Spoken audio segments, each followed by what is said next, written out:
Okay, true confession here. I hate filing my taxes. I know. I am a personal finance expert. I have written books about money. I talk about it all the time. This is like, of all the things there is to do with your money, filing taxes to me is the worst.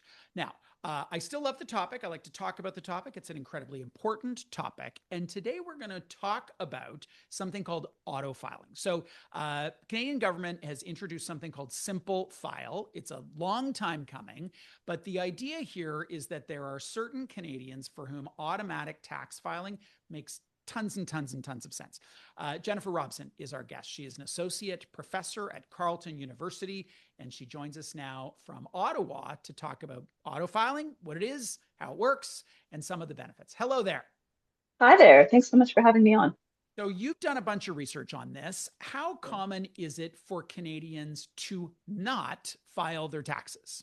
Yeah, it's more common than you might think, right?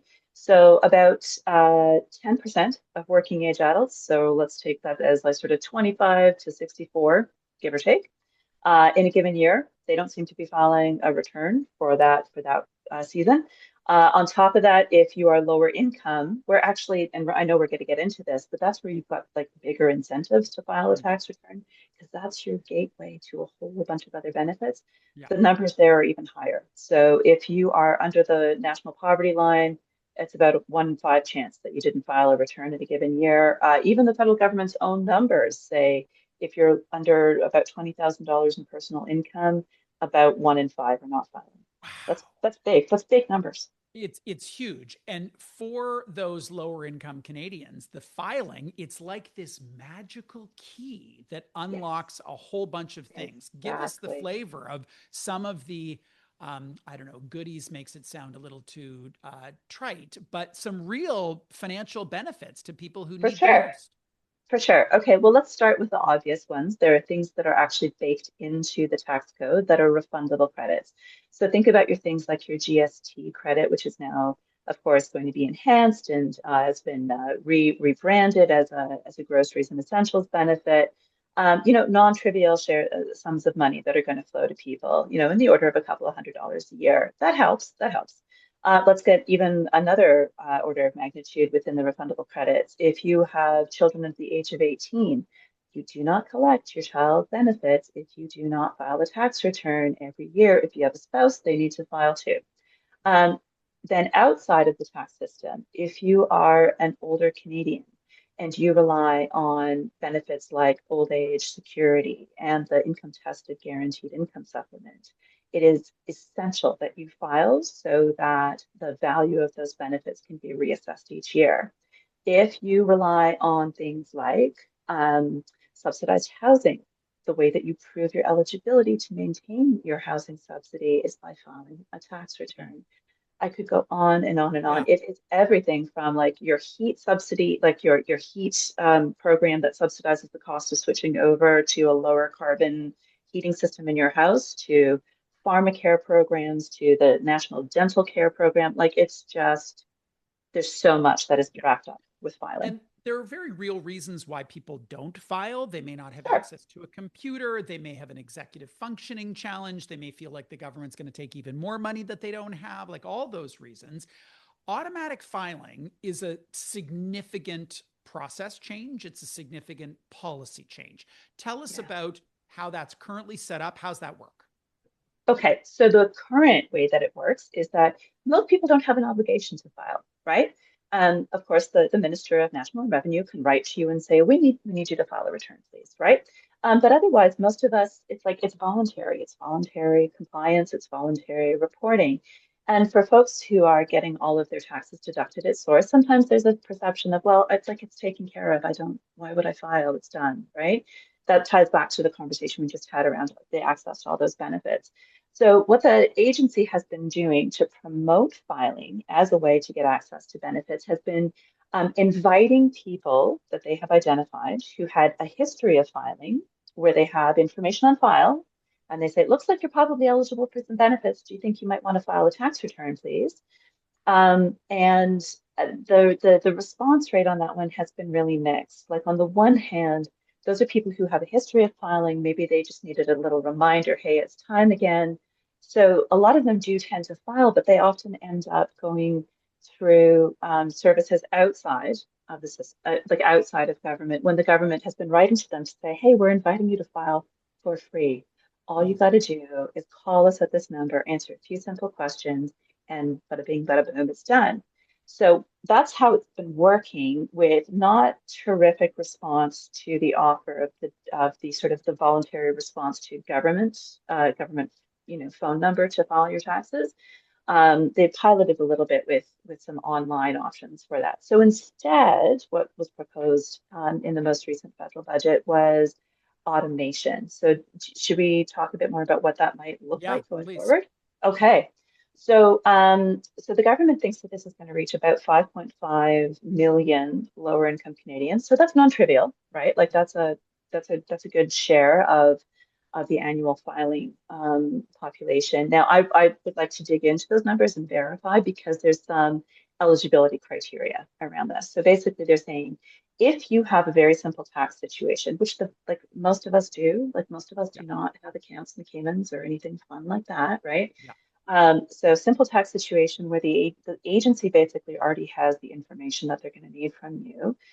If you haven't filed, and you are otherwise eligible, and we can talk a bit more about that, they will send you a pre-filled form of, hey, here's everything that we already know about your tax situation. Here's what we have calculated. These are going to be people who don't owe taxes. They're low income, right? Like their income is below the threshold where the marginal tax rates start to really impact them.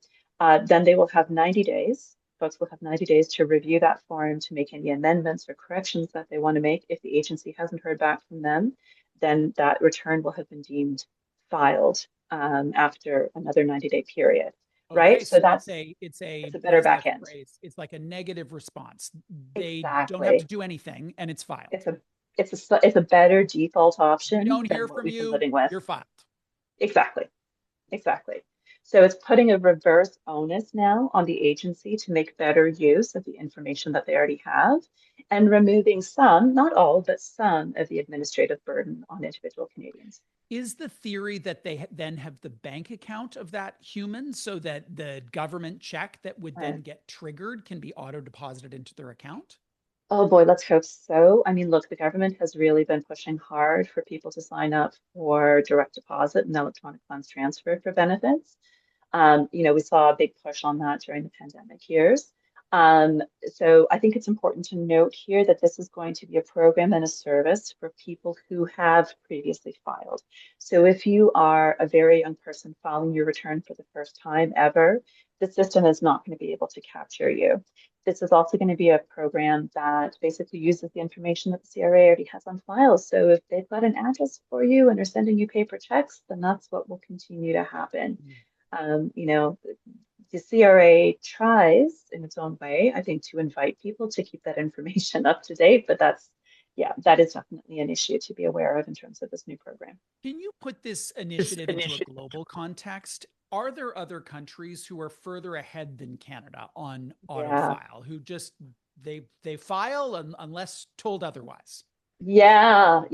I mean, in some respects, in terms of like sort of Western developed countries, we're a bit of a laggard here, like most other countries. Look, we used to be ahead of the game, right? We were ahead of the game because we moved to a pay-as-you-earn system for collecting taxes, where a lot of other countries basically said, once a year, you just pay a big lump sum, right? Which is really hard for people to Mm. plan for.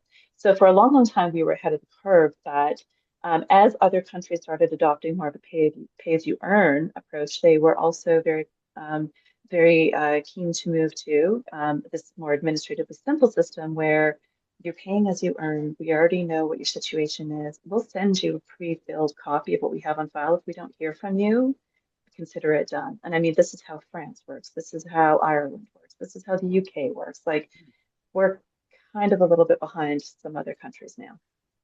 One last question before we go. You're looking ahead into your crystal ball, 5 to 10 Oh years boy. out. It is a world of Yeah. rainbows and butterflies and Oh, I unlimited love this. Nanaimo bars. What are Okay. some things that could happen, will happen if your wishes come true, as it relates to simplifying the tax Yes. system for Canadians?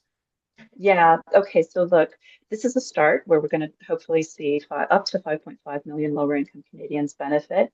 But by my best estimates, through work with colleagues, we think it's about a third of Canadians that have simple enough tax returns that the agency could probably offer a similar service to them. So I would love to see this viewed as a pilot initiative that we learn from, and then hopefully expanded over time so that fewer of us have to go through that headache that you described, Bruce, of like filling out the forms. Because let's be honest, there are very few of us, except for us tax nerds, right, who kind of get a kick out of this experience. If we can make it simpler, take some of the pain out of the system, wouldn't that be better? It would be better. Thank you, Jennifer, both for your insight and also for your advocacy. I know this is something that you have real passion for, and there aren't that many that do. So we're glad you continue to endeavor to move things forward. Thank you so much.